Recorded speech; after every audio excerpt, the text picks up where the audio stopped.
He said that you love people for the sake of Allah, and you dislike people for the sake of Allah. And we love those Sahaba for the sake of Allah. And if you keep those names in your heart, Allah might look in your heart and see their names, and He forgives you because of them, because we're not really worthy. Many of us are not really worthy.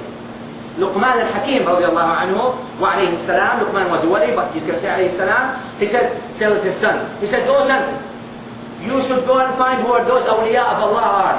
And then you should love them. Because if you love them, Allah will assemble you with them.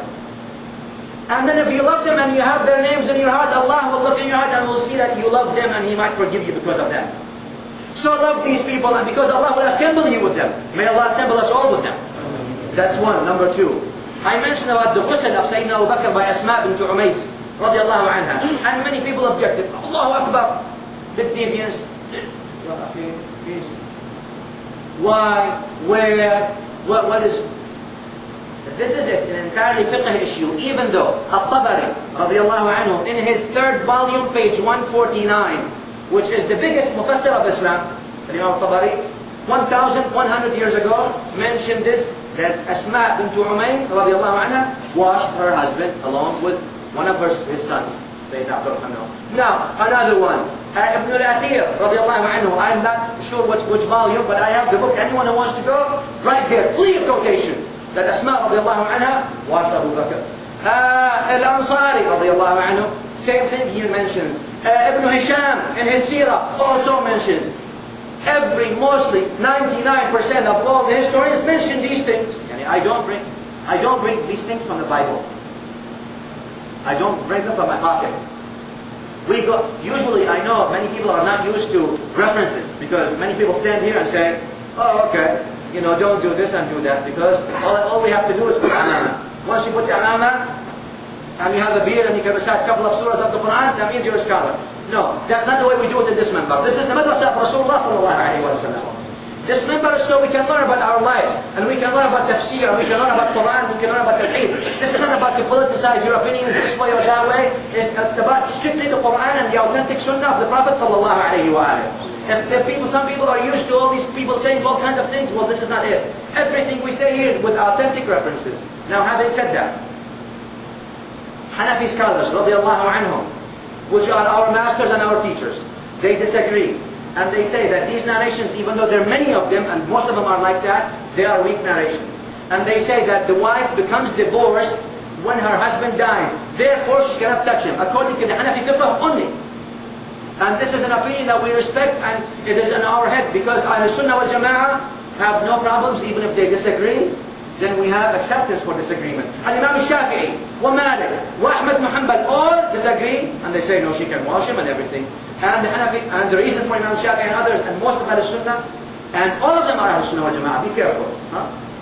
They say because when her husband dies, she doesn't do the iddah of the divorcee. She does the iddah of the one whose husband passed away. And still she has some rights because her husband passed away. Therefore, she's actually, does not break, the divorce does not break by the actual death unless it takes some time after the iddah, and then it becomes a divorce. But at during the time of the iddah, it's not divorce. This is a fiqh issue.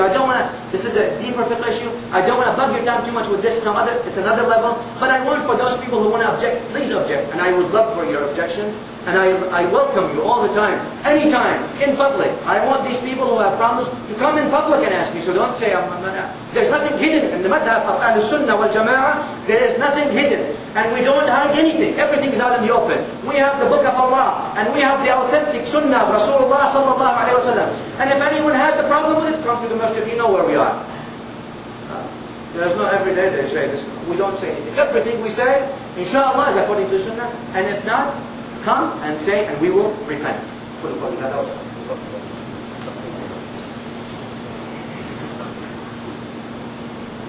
الحمد لله حمدا كثيرا كما امر واشهد ان لا اله الا الله وحده لا شريك له والامر لمن يهتدي به وكفى واشهد ان سيدنا محمدا صلى الله عليه واله خاتم الانبياء المعتبر صلى الله وسلم وبارك على هذا النبي وعلى اله المسلك والنظر والعلم والادب. Dear brothers, I want one last word. Follow the sahih. Use your mind. Follow the authentic. Everyone has mind. Everyone has a brain. Use that, because you'll be accountable because of that. Don't follow the amamas. There is no need. Amamas don't make anything. Amamas do not make people, dear brothers. Amamas don't make people. Beards don't make people. And titles don't make people. Nothing makes people except the iman in their heart. That's what makes people, and the knowledge that they apply. Don't worry about all these things.